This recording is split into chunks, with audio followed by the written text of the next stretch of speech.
Thanks very much for all the great presentation that have came before. Very insightful. I definitely think there's a role to also get ethics review board on board, right? Like it's something that I have done in the past to kind of help them think through these. Um, okay. Without any further ado, so I'm Kai. And welcome to this session where I'm going to share of a forthcoming paper I sent in the proof this weekend on AI has planetary assemblages of coloniality, the new power architecture driving a tier global data economy. And some of this will be talking about this relationality, talking about this value chain as well. So in this commentary, I want to present an argument and a framework that kind of help us to look at new directions on where this could be going by viewing AI has planetary assemblages of coloniality that reproduces dependencies, that co-constitutes and reorganizes, rearranges a tier global data economy. So we use assemblage thinking to help us kind of think through this coloniality of power, right? And how it unfolds across and how it shifts power and influence economic and development trajectories across different forms of knowledge. So meaning what is being valued in terms of what and whose knowledge is important, localities, and also in terms of workers and their bodies. So more broadly, the commentary presents a post-colonial framework that unpacks AI through its global, meso, and local layers that are vertically integrated with each with its own horizontal dependencies. So here we have the three layers, and we're going to break this down, okay? But why the coloniality of power? So I think it is actually quite important to also think about the social order and then the form of knowledge that we have today, where AI represents often the most advanced form of knowing and knowledge. But of course, this also takes and it needs to be unpacked, right? And how this is actually reproducing certain forms of layered ways of that reproduces power and how we know what we know and how it shapes knowledge, geographies, and bodies, especially how it forms these new forms of dependencies that are actually reinforcing many previous ones. So why planetary? It's partially a reply to some of the works that have came before, but at the same time, it allows us to look at the form of computational extraction that is currently taking place, right? And I think some of this was mentioned by Baptiste as well. So pointing to this, it also shows the geopolitical and planetary computational infrastructure, right? That is currently at play. And I will show this a bit. But let's look at the big picture, then we're going to zoom in. So at the time of writing this piece, about 10% of the global economy is digital. So this is accumulating to up to $15 trillion in market capitalization. And when we look at this more carefully, the Chinese and American firms accounts for about 90% of this, and rest of the world, including Canada, France, Quebec, at this 10%, setting out this new core and periphery relationships that we have seen in the past. What we are also seeing is this bipolar techno-geoeconomic power architecture, right? That frames our international political economy. It also shapes how nations, how our industrial policies are being thought through, and lastly, how it shapes our labor processes. And again, this is cutting through across global, meso, and local layers with these dependencies and how it make divisions of labor. Like in terms of positioning this, I'm asking to kind of move away from a view of AI from technologies and techniques that are very aspirational, like I think Noel also mentioned this too, and also very seductive, has something that we want to learn, right? That we must learn to get a job and to get advancements. But at the same time, using this assemblages of coloniality perspective, it also brings up back questions that the current connectionist form of AI is actually, it came from a place where it was in the fringes, right? Hinton's work was in the fringes in the 80s and 90s, right? But it also obscures the interest in who this current form of AI serves. And at the same time, it kind of obscures the questions around class conflicts, and other forms of tensions that I think will be very critical as we look ahead on questions like responsible and questions around safety.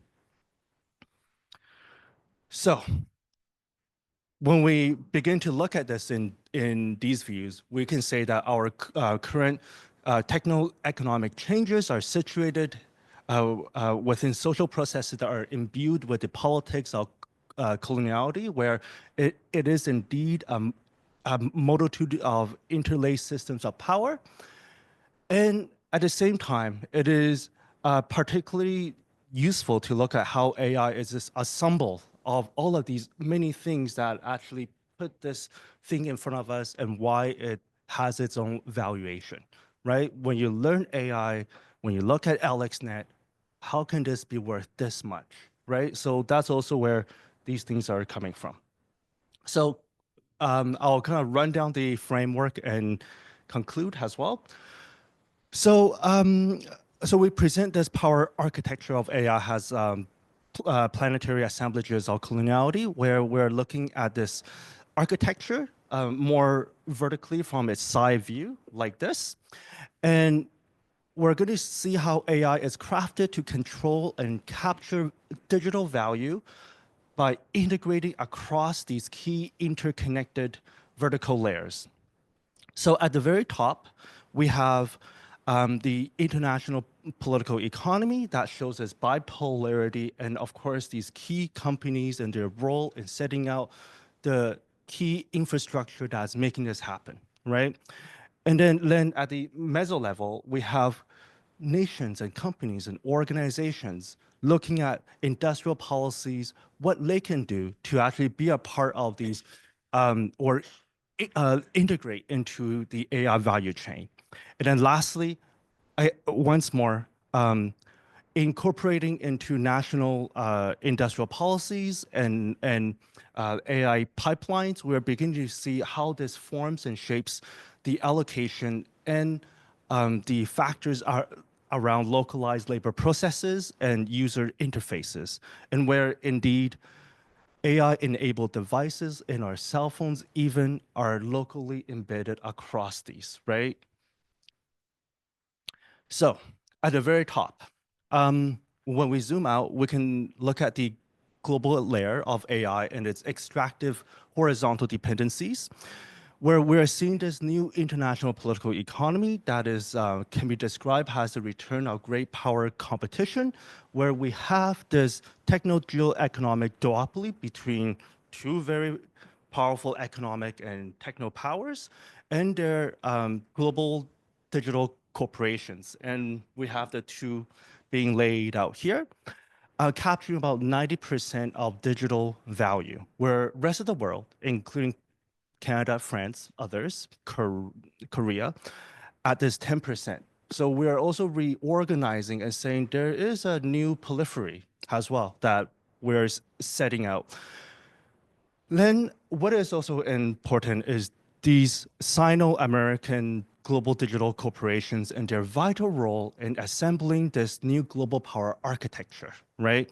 In building out the network infrastructures and connectivity like these undersea cables and data centers likens to the building and the control of colonial ports and railways of the past. So it's the same pattern, right? Power repeats itself. We have, and how countries gain and move into the core or periphery, right? We're seeing these same patterns. And again, this is further illustrated by the 2014 telegeography's mapping of these key private internet cables as of this year.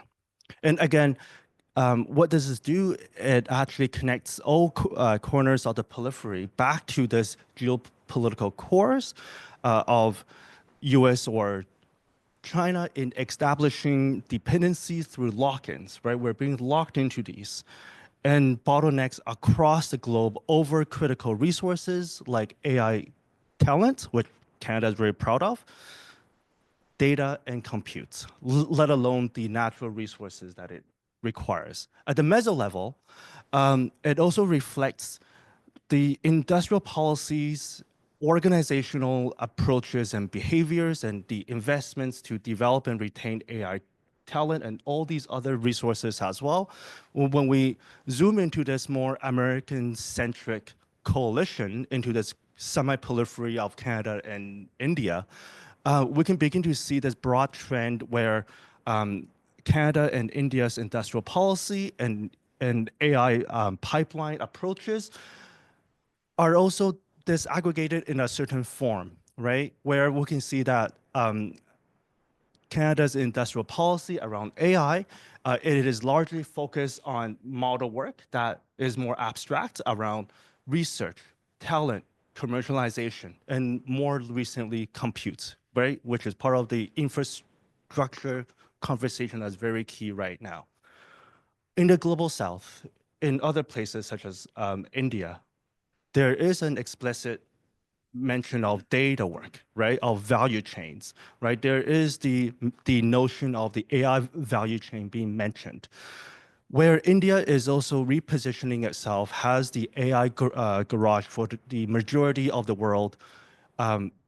And that is also seeing a bit of how this global architecture and how countries, including subnational policies, are competing to integrate into global AI value chains as well, and hence how we can begin to see the allocation of different work and value-added activities to different actors and localities discriminately, reinforcing technical, social, and international divisions of labor, segmenting across bodies, which we'll get to, knowledge, right, and also geographies.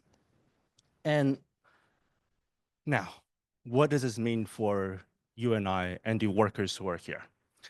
At the local level of AI, we have individual workers experiencing AI in varied ways, right? Where we have finishing up, we have global and national actors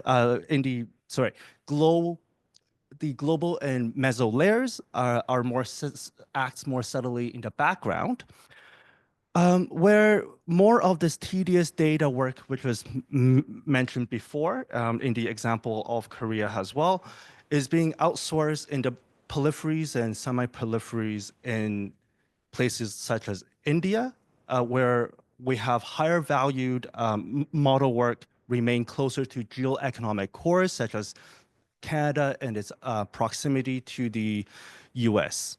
But of course, pockets of data work and model work happens in both localities as well. But this trend presents itself, has the main tendency.